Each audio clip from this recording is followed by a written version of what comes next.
Hi all, welcome back to my channel. ഇന്ന് നമ്മൾ പുതിയൊരു പോർഷനുമായിട്ടാണ് വന്നിരിക്കുന്നത്. മണ്ണിനങ്ങളെക്കുറിച്ചാണ് ഇന്ന് പറയുന്നത്. PSCയിലെ പ്രധാനപ്പെട്ട ഒരു ഭാഗമാണ് മണ്ണിനങ്ങൾ. അതിൽ കേരളത്തിലെ കാര്യങ്ങളും ഇന്ത്യയിലെ കാര്യങ്ങളും ഉൾപ്പെടുത്തിയിട്ടുണ്ട്. മണ്ണിനങ്ങളെക്കുറിച്ച് നമുക്ക് ഡീറ്റെയിൽസ് ആയിട്ട് പോകാം. എല്ലാ എക്സാമിനും ഇത് മസ്റ്റ് ക്വസ്റ്റ്യൻ ആണ്. അതുകൊണ്ട് തന്നെ നമുക്ക് മണ്ണിനങ്ങളെ ഡീറ്റെയിൽസ് ആയിട്ട് പഠിക്കാം. മണ്ണിനെക്കുറിച്ചുള്ള പഠനമാണ് പെഡോളജി. മണ്ണിനെക്കുറിച്ചുള്ള പഠനം പെഡോളജി. ഇത് എല്ലാ എക്സാമിനും വരുന്ന ക്വസ്റ്റ്യൻ ആണ്. മണ്ണിനെക്കുറിച്ചുള്ള പഠനം പെഡോളജി. ഡിസംബർ 5 ലോക മണ്ണ് ദിനം. ലോക മണ്ണ് ദിനം എന്നാണ് ഡിസംബർ 5 ലോക മണ്ണ് ദിനം. അന്താരാഷ്ട്ര മണ്ണ് വർഷമായി ആചരിച്ചത് 2015 2015 അന്താരാഷ്ട്ര മണ്ണ് വർഷം. അപ്പോൾ ഡിസംബർ 5ഉം 2015 കൂടെ കണക്ട് ചെയ്ത് പഠിച്ച് ഓർത്ത് വെക്കാവുന്നതാണ്. ഇത് രണ്ടും മറന്നു പോകരുത്. ഇന്ത്യയിലെ ആദ്യത്തെ മണ്ണ് മ്യൂസിയമാണ് പാറാട്ടുകോണം, തിരുവനന്തപുരത്താണ്. ലോകത്തിലെ ആദ്യ മണ്ണ് മ്യൂസിയവും ഇത് തന്നെയാണ്. കേരളത്തിലെ ആദ്യ മണ്ണ് മ്യൂസിയവും ഇത് തന്നെയാണ്. പാറോട്ടുകോണം, തിരുവനന്തപുരം. കേരളത്തിലേത് ആദ്യത്തേത്, ഇന്ത്യയിലെ ആദ്യത്തേത്, ലോകത്തിലെ തന്നെ ആദ്യത്തെ മണ്ണ് മ്യൂസിയമാണ് ഇവിടെ. അതുപോലെ തന്നെ ഇവിടെ 82 ഇനം തരത്തിലുള്ള മണ്ണുകൾ സൂക്ഷിച്ചിട്ടുണ്ട് എന്നാണ് മ്യൂസിയത്തിൽ വെച്ചിട്ടുണ്ട്. 82 ഇനം മണ്ണുകൾ ഇവിടെയുണ്ട്.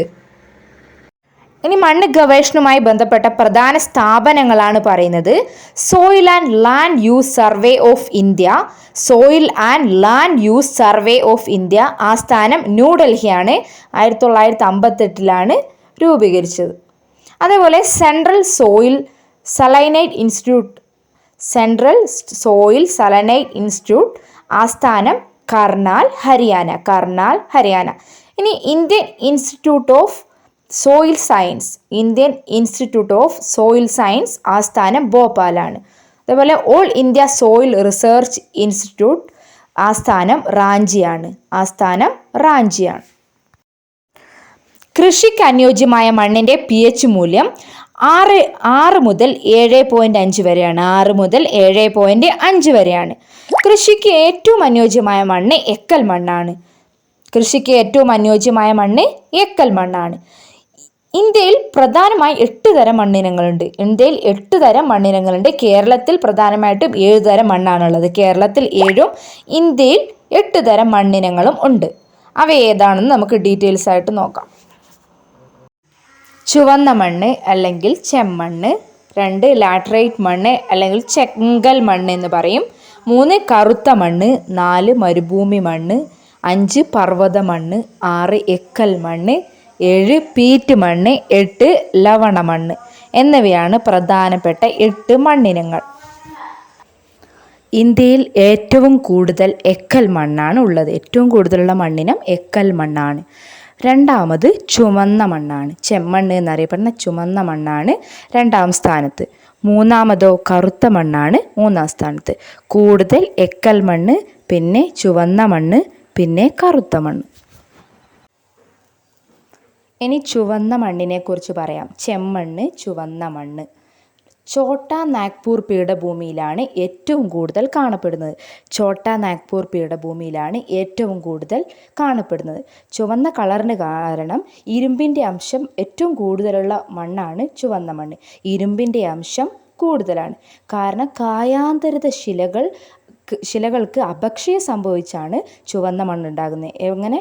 കായാന്തരിത ശിലകൾക്ക് അപക്ഷയം സംഭവിച്ചാണ് ചുവന്ന മണ്ണുണ്ടാകുന്നത്. ഇന്ത്യയിൽ ഏറ്റവും കൂടുതൽ ചുവന്ന മണ്ണ് കാണപ്പെടുന്ന സംസ്ഥാനം തമിഴ്നാടാണ് ഏറ്റവും കൂടുതൽ ചെമ്മണ്ണ് കാണപ്പെടുന്നത്. കേരളത്തിലാണെങ്കിൽ തിരുവനന്തപുരത്താണ് ഏറ്റവും കൂടുതൽ ചെമ്മണ്ണ് കാണപ്പെടുന്നത്. തിരുവനന്തപുരത്ത് ആണ് കേരളത്തിൽ ഏറ്റവും കൂടുതൽ കാണപ്പെടുന്നത്. യെല്ലോ സോയിൽ എന്നറിയപ്പെടുന്ന മണ്ണും ചെമ്മണ്ണാണ്. അപ്പോൾ ഇന്ത്യയിൽ ഏറ്റവും കൂടുതൽ തമിഴ്നാട്, കേരളത്തിൽ ഏറ്റവും കൂടുതൽ തിരുവനന്തപുരം. യെല്ലോ സോയിൽ എന്നറിയപ്പെടുന്നതും ചുവന്ന മണ്ണാണ്. ഇത്രയൊക്കെയാണ് ഇന്നത്തെ വീഡിയോയിൽ ഉൾപ്പെടുത്തിയിരിക്കുന്നത്. ബാക്കി കാര്യങ്ങൾ നെക്സ്റ്റ് പാർട്ടായിട്ട് വരുന്നതാണ്. ഈ പോർഷൻ എത്രയും പെട്ടെന്ന് തന്നെ കംപ്ലീറ്റ് ചെയ്യുന്നതാണ്. നിങ്ങൾക്ക് ഉപകാരപ്രദമായിട്ടുണ്ടെങ്കിൽ ഷെയർ ചെയ്യുക, സബ്സ്ക്രൈബ് ചെയ്യുക, ലൈക്ക് ചെയ്യുക. അടുത്ത ദിവസം കാണാം. താങ്ക്